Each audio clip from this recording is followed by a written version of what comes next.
రేస్ జరుగుతుంది ఇక్కడ. Please move. Please please అండి. నాకు రేసింగ్ అంటే చాలా ఇష్టం. Please please. అలాగే.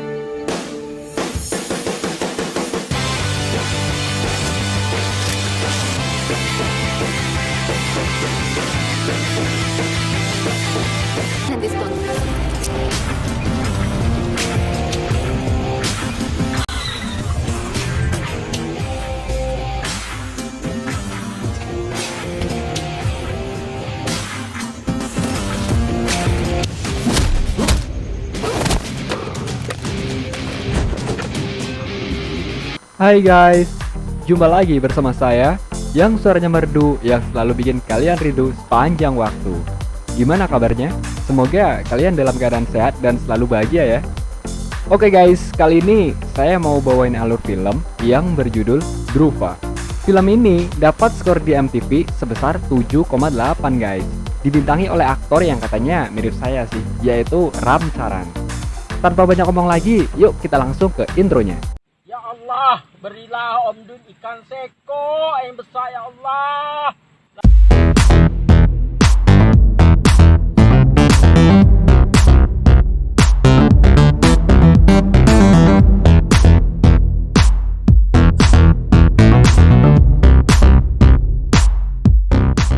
Film ini dimulai di sebuah desa bernama Jambapur.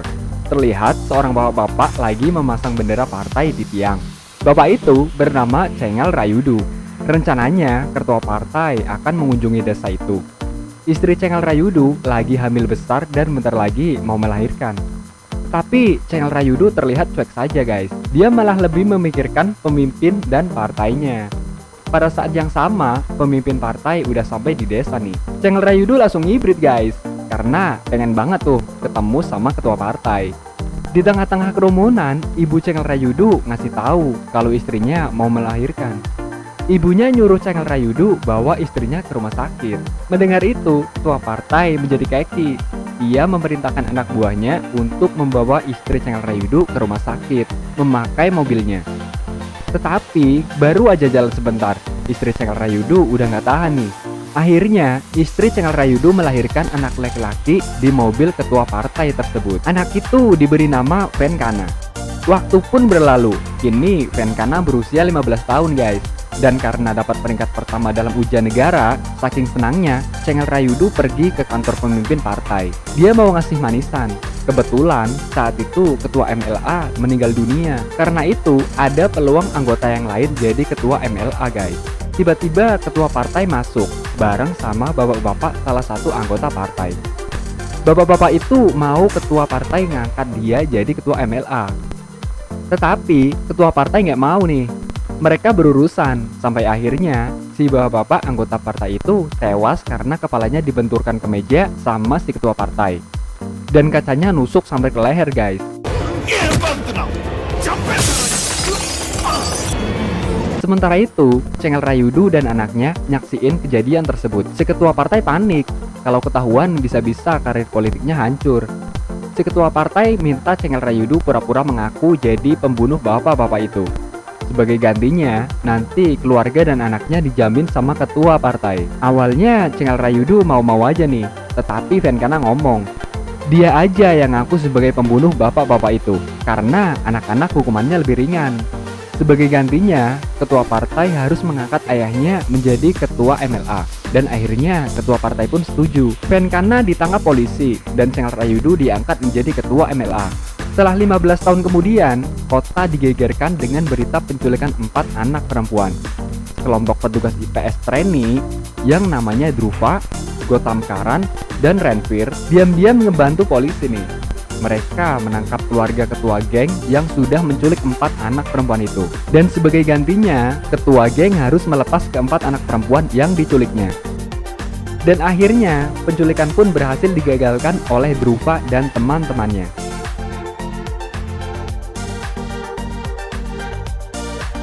Di suatu malam, Druva keluar dari asrama.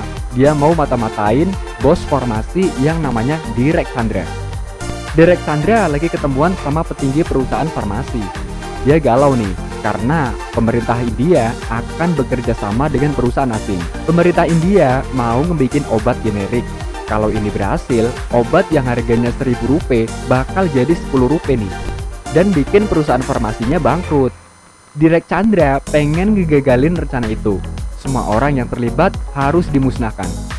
Besoknya, pas lagi belajar di kelas, Dhruva sama teman-temannya terima SMS dari nomor yang tak dikenal. Yang isinya dia tahu aktivitas rahasia di luar dari kedinasan. Dhruva sama teman-temannya galau. Kalau sampai ketahuan sama atasannya, mereka semua bisa di drop out. Dhruva ngomong kalau dia mau ketemu sama orang yang ngirim SMS itu. Akhirnya, mereka janjian ketemuan di sebuah tempat. Pas ketemuan, ternyata orang itu adalah Ishika. Ishika adalah putri salah satu pengajar di Akademi IPS. Dia udah bucin banget sama Dhruva. Ishika ketemu Dhruva pertama kali ketika ia jalan-jalan sama temannya naik bis. Ishika lupa bawa kunci rumah. Dhruva diperintahkan pelatihnya buat ngasih kunci ke Ishika. Dia ngejar bis nih yang ditumpangi Ishika dan ngeberhentiin di situ. Lalu ngasih kunci rumah ke Ishika. Sejak itulah dia ngikutin Dhruva kemana-mana. Suatu hari, Ishika pernah nembak Dhruva, tetapi Dhruva masih mau fokus sama pendidikan dan karirnya. Dia masih belum bisa ngebalas cinta Ishika. Pada malam yang sama, Dhruva sama gengnya dan juga Ishika lagi minum teh susu. Tiba-tiba segerombolan orang ngejambret emak-emak yang lagi naik motor sama suaminya. Sampai-sampai leher suaminya digorok tuh, biar bisa ngambil kalungnya. Ngelihat itu, Dhruva sama gengnya langsung ngejar si penjahat. Dhruva melempar HP-nya dan berhasil masuk ke jaket si penjahat. Ishika diperintahkan untuk membawa emak-emak dan suaminya ke rumah sakit. Dhruva mengejar penjahat dari GPS HP yang nyangkut di jaket penjahat itu. Ishika yang udah nyampe rumah sakit nelpon Dhruva nih. Penjahat jadi tahu kalau di jaketnya ada HP dan dimatiin HP itu tuh. Dhruva dan teman-temannya kehilangan jejak karena handphone yang ada GPS-nya dimatiin. Dhruva dan teman-temannya terus mengejar penjahat. Mereka nemuin poster yang dipakai buat ngebungkus golok penjahat itu. Dhruva dan teman-temannya masuk ke dalam markas penjahat dan menghajar mereka satu persatu.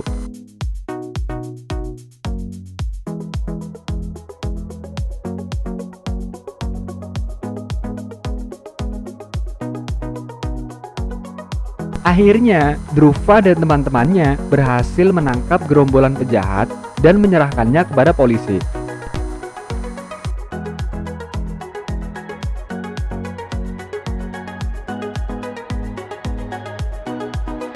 Empat hari kemudian, penjahat yang ditangkap karena ngejambret dan ngebunuh itu datang ke markas IPS bareng sama Menteri Dalam Negeri. Kontan bikin Dhruva dan teman-temannya kaget nih. Mereka langsung ngumpul dan ngomongin masalah itu.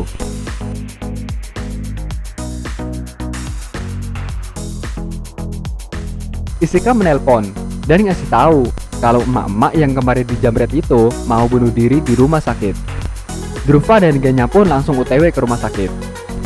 Di rumah sakit, emak-emak itu ngasih tahu kalau pengadilan menolak kesaksiannya karena pelakunya menggunakan helm dan pengadilan membebaskan penjahat itu. Setelah nengokin emak-emak di rumah sakit, Dhruva dan teman-temannya jadi galau. Penjahat yang udah mereka tangkap dengan sekuat tenaga, dengan gampangnya bebas gitu aja. Mereka merasa perjuangannya selama ini udah sia-sia guys. Dhruva ngebawa teman-temannya masuk ke dalam markasnya. Dia nunjukin hasil penyelidikannya selama ini. Ternyata bapak-bapak yang dibunuh karena jambret itu bernama Ram Swami. Dia adalah aktivis sosial. Penjambretan itu adalah alibi guys. Dia dibunuh karena menentang tanah yang diambil untuk industri farmasi. Dhruva juga ngasih tahu kalau di rumah sakit swasta ada 18 bayi meninggal di dalam inkubator. Pihak rumah sakit mengklaim kematian bayi itu adalah karena mereka mengidap diabetes. Setelah dikasih obat, 10 menit kemudian bayi-bayi itu meninggal dunia guys. Ternyata obat yang dikasih ke bayi itu adalah obat ilegal dan belum pernah diuji coba guys. Rumah sakit membuat alibi agar nama baiknya terjaga. Seseorang yang bernama Dr. Rimachan ingin melaporkan kematian 18 bayi tersebut. Para mafia itu lalu menculik anaknya agar dia tutup mulut. Untuk mengelabui polisi, mereka menculik 3 anak yang lain. Dhruva ngasih tahu kalau ada 3 orang di balik kejadian ini. Orang itu adalah Direk Chandra, dia adalah mafia obat-obatan. Jayan Suri, dia adalah perampas tanah rakyat miskin. Dan yang terakhir adalah Irfan Ali, dia adalah mafia, perampok, dan pembunuh. Dan dari ketiga orang tersebut, Dhruva yakin kalau ada dalang di balik mereka semua. Suatu hari, Dhruva dapat info kalau Jayan Suri bakal ketemu Menteri Kesehatan. Dhruva ngikutin mobilnya dari belakang. Di tengah perjalanan, Jayan Suri berhenti dan pindah mobil. Ternyata di dalam mobil itu ada Direk Chandra dan Irfan Ali. Mereka semua berhenti di sebuah laboratorium. Dhruva masuk ke laboratorium itu dan menguping pembicaraan mereka. Tiba-tiba dari balik kaca muncul seseorang. Dia adalah Siddharth Abhimanyu. Siddharth adalah putra Cengal Rayudu yang dulunya namanya Venkana, guys. Setelah dibebaskan dari pusat penahanan remaja, Venkana berubah namanya menjadi Siddharth Abhimanyu dan meninggalkan India untuk menyelesaikan pendidikannya di luar negeri. Setelah lulus, ia kembali ke India dan sekarang menjadi ilmuwan yang sangat mapan.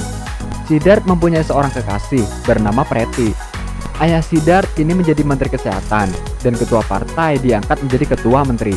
Ternyata Direk Chandra, Jayan Suri, dan Irfan Ali, ketiga orang itu bekerja untuk Siddharth. Dan yang lebih gokilnya lagi nih, ke-18 bayi yang meninggal di rumah sakit itu adalah eksperimen Siddharth, guys. Siddharth berencana akan membunuh seorang CEO sebuah pabrik farmasi dan aktivis dari Swiss yang bernama Angelina pada tanggal 3 Oktober. Dhruva manggil teman-temannya dan ngasih tahu kalau dalang semua ini adalah Siddharth. Dan Siddharth merencanakan akan membunuh Angelina pada tanggal 3 Oktober. Angelina akan datang ke India untuk menandatangani kontrak obat generik. Setelah menyelesaikan pelatihannya, Dhruva dianugerahi medali karena prestasinya menangani kejahatan selama pelatihan. Dan Dhruva juga menjadi siswa terbaik dari angkatannya. Dia ditempatkan sebagai ASP, dan yang memberi medali dan senjata adalah Siddharth. Dhruva langsung perintahin ke anak buahnya untuk mata-matain Direk Chandra, Jayan Suri, dan Irfan Ali. Dhruva juga menyelidiki adanya aliran dana sebanyak 750 crore milik Siddharth ke bank Swiss. Angelina ngasih tahu kalau Siddharth adalah salah satu penasehat di perusahaannya. Dan Siddharth pernah meminta Angelina untuk menjual 60% saham kepadanya. Namun Angelina menolak, guys. Dhruva yakin tuh kalau uang sebanyak 750 crore itu untuk membeli saham perusahaan Angelina setelah Siddharth membunuhnya. Sehingga dia menjadi penguasa obat-obatan di India, guys. Tanggal 3 Oktober pun tiba. Dhruva dan polisi mengawal Angelina di hotel. Pas mau keluar dari hotel, Angelina bertukar mobil dengan Ishika yang sudah berpakaian mirip Angelina. Dhruva ngikutin mobil Ishika dari belakang pakai motor. Pas lampu merah, rombongan polisi dan Ishika berhenti. Di depan terlihat ada arak-arakan acara Kudra Hugan. Dhruva berfirasat ada yang tidak beres sama arak-arakan ini, guys. Dan bener aja nih, terjadi kerusuhan. Beberapa orang terlihat membawa senjata tajam dan pistol. Dhruva langsung mengajar orang yang membawa senjata dan pistol itu. Dan rekan polisi yang lain menangkap Direk Chandra, Jayan Suri, dan Irfan Ali. Angelina menelpon rekan di perusahaannya yang bekerja sama dengan Siddharth. Angelina ngomong kalau dia tahu rencana Siddharth yang mau membunuhnya. Ngedengar itu, rekannya langsung ngasih tahu Siddharth yang kebetulan lagi ada di Swiss. Siddharth terus menelpon seorang sniper dan pembunuh bayaran yang bernama Abbas, adik dari Irfan Ali, untuk membunuh Angelina di hotel. Abbas langsung menuju ke hotel tempat Angelina akan menandatangani kontrak obat generik. Ia menggunakan senapan sniper dan bersiap membunuh Angelina. Sementara itu, Dhruva mengawal ketat Angelina di kamar hotel. Seorang petugas polisi gadungan keluar dari lift sambil pura-pura bawa dokumen untuk Angelina. Petugas gadungan itu membunuh seorang polisi yang sedang berjaga. Ia langsung masuk ke kamar hotel dan menembak Dhruva tepat di dadanya. Angelina pun tewas ditembak sama petugas gadungan tadi. Terus dia ngelaporin ke Abbas yang lagi mantau di atas. Abbas langsung menembak kepala petugas gadungan itu sampai tewas. Abbas laporin kematian Angelina ke Siddharth. Dhruva dilarikan ke rumah sakit. Nyawa Dhruva masih tertolong. Dari TV, Dhruva melihat berita kematian Angelina. Siddharth akhirnya balik lagi ke India. Dia merintahin ayahnya buat membebasin Direk Chandra, Jayan Suri, dan Irfan Ali. Mereka pun ketemu di lab milik Siddharth. Siddharth diam-diam masuk ke markas Dhruva. Ia melihat dokumen dan foto-foto yang ada di sana. Siddharth juga mindahin pin di salah satu foto. Dhruva udah mulai pulih dari lukanya nih. Ia pengen cepat-cepat keluar dari rumah sakit. Dokter ngasih tahu kalau ada gumpalan darah di lukanya dan harus dioperasi ringan. Awalnya Dhruva nggak mau. namun Ishika meyakinkannya. Akhirnya, Dhruva mau menjalani operasi itu. Dan ternyata nih, dokter tersebut adalah salah satu anak buah Siddharth guys. Ia memasukkan alat pelacak di bekas luka Dhruva. Lewat alat itu, Siddharth bisa tahu percakapan dan posisi Dhruva dimanapun dia berada. Dhruva akhirnya diperbolehkan pulang oleh rumah sakit. Dia diantar Ishika, nyampe di rumahnya. Siddharth dengerin semua rencana Dhruva dan terus memantaunya. Dhruva ngasih tahu ke Ishika ketika lagi di rumah sakit, salah satu saksi kunci bernama Kamal menelpon dan ngomong kalau pacarnya yang bernama Aksara hilang pada tanggal 3 Oktober. Aksara adalah seorang ilmuwan yang bekerja di laboratorium milik Siddharth. Aksara melakukan penelitian obat yang dapat menyembuhkan penyakit diabetes. Siddharth mencoba menjual teknologi dan hak obat itu ke perusahaan farmasi luar negeri, tetapi ditentang oleh Aksara. Karena takut ketahuan belangnya, Siddharth memerintahkan anak buahnya untuk memperkaos dan membunuh Aksara. Tetapi sebelum dibunuh, Aksara merekam video dan menyimpannya di dalam sebuah SD card. Kamal mau nyerahin SD cardnya ke Dhruva agar Siddharth ditangkap dan dapat hukuman yang setimpal. Siddharth mendengar percakapan Dhruva lewat headset Bluetooth-nya. Ia memerintahkan Abbas untuk datang ke rumah Kamal dan mengambil SD card itu. Setelah janjian, Dhruva menunggu Kamal di tempat yang sudah ditentukan. Tetapi Kamal kok nggak nongol-nongol ya? Ternyata Abbas sudah duluan datang ke rumah Kamal dan mengajarnya guys. Abbas terus memaksa Kamal agar menyerahkan SD card-nya. Karena nggak nongol-nongol, Dhruva menelpon teman polisinya yang bernama Gotham untuk datang ke rumah Kamal dan mengambil SD card itu guys. Siddharth tahu Dhruva ngirim Gotham ke rumah Kamal. Siddharth ngasih tahu Abbas kalau ada polisi yang mau ke rumah Kamal. Gotham nyampe di rumah Kamal nih. Gotham mengetuk pintu tetapi tidak terkunci. Dia lalu masuk ke dalam rumah. Gotham curiga dengan bercak darah yang ada di lantai rumah Kamal. Tiba-tiba dari belakang Abbas mencoba memukul Gotham. Dan akhirnya mereka pun terlibat bug big book. Kamal memberikan SD card kepada Gotham. Abbas selalu mengambil pisau dan mengancam Kamal dengan meminta Gotham untuk memberikan SD card-nya. Namun ketika Gotham akan mengasih SD card-nya ke Abbas, Kamal menggorok lehernya sendiri guys, hingga tewas. Gotham langsung mengajar Abbas dan menguncinya di kamar. Gotham lalu keluar dari rumah dan menelpon Dhruva yang ngasih tahu kalau Kamal sudah tewas. Gotham lalu janjian ketemuan dengan Dhruva di Gochaboli. Siddharth yang bisa nguping pembicaraan Dhruva langsung perintahin Abbas ke Gochaboli. Gotham OTW nih pakai motornya. Pas di jalanan, ia ketemu sama Siddharth lagi pakai mobil. Siddharth langsung malang mobilnya di depan Gotham. Dan Gotham pun menabrak mobil Siddharth dan jatuh terpental. Siddharth langsung menyeret Gotham pakai mobilnya dan membawanya ke sebuah pabrik. Siddharth menghajar Gotham dan meminta SD card itu. Gotham yang udah babak belur, kekeh nggak mau ngasih SD cardnya. Tiba-tiba, Abbas datang ke pabrik dan menghajar Gotham. Lalu membekap Gotham dengan obat bius guys. Siddharth memanggil Dhruva pakai HP Gotham. Dhruva langsung OTW ke pabrik dan mencari Gotham. Dari balik pagar, ia melihat Gotham sedang diajar sama Abbas dan anak buahnya. Dhruva mencoba menolong Gotham dengan mengajar semua anak buah Abbas. Abbas menyeret Gotham dan memasukkannya ke dalam mobil dan melepaskannya di tengah jalan raya. Gotham yang dalam pengaruh obat bius sempoyongan guys di tengah jalan. Dan akhirnya Gotham pun tewas tertabrak mobil yang melintas.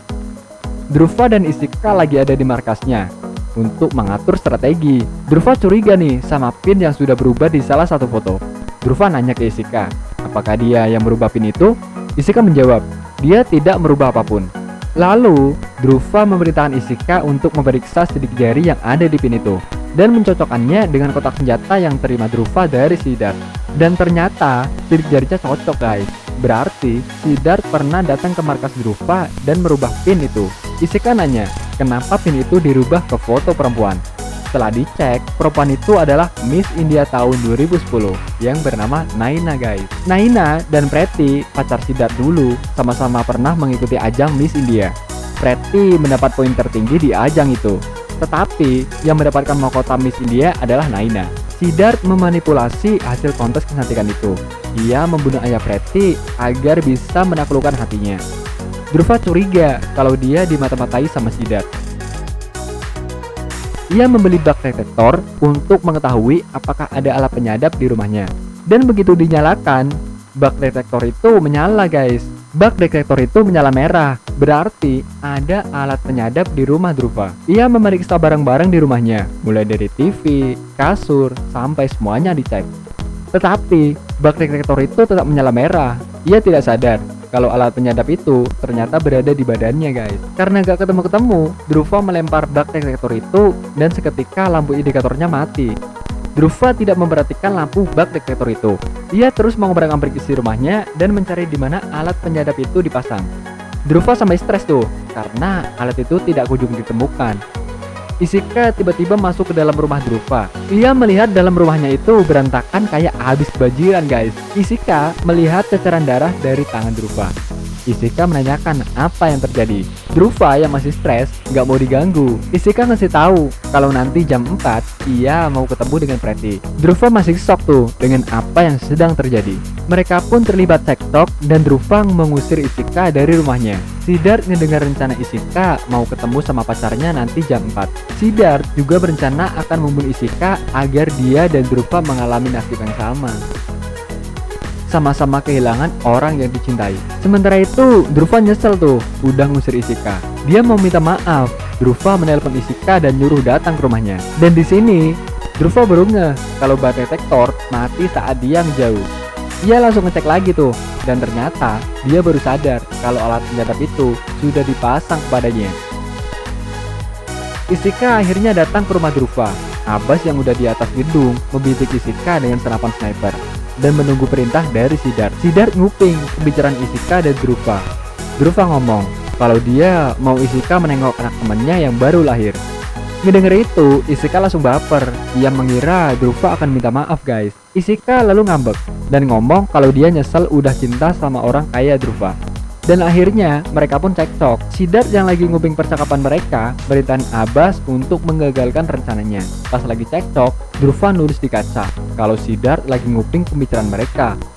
Dan Druva pura-pura ngusir Isika pergi. Druva akhirnya ngeluarin alat yang ditanam di badannya. Setelah sehat, Druva nyari Abbas kemana-mana. Pas ketemu, ia langsung mengajar dan menangkap Abbas. Druva pergi ke pabrik di mana Gotham digebukin sebelum meninggal. Dia nyari SD card yang dibawa sama Gotham. Druva memperhatikan suasana sekitar. Tiba-tiba, ia ngedengar suara jarum jam. Suara itu berasal dari balik besi. Dan ketika dicek, ternyata ada jam tangan Gotham di balik besi itu. Dan SD card-nya ada di balik jam tangan Gotham. Druva balik ke kantor dan ngecek isi SD card-nya. Dan ternyata isi SD card itu adalah video pernyataan Aksara sebelum dia dibunuh. Sementara itu, Isika ketemu sama Pretty dan ngasih tahu kalau ayahnya dibunuh sama Siddharth.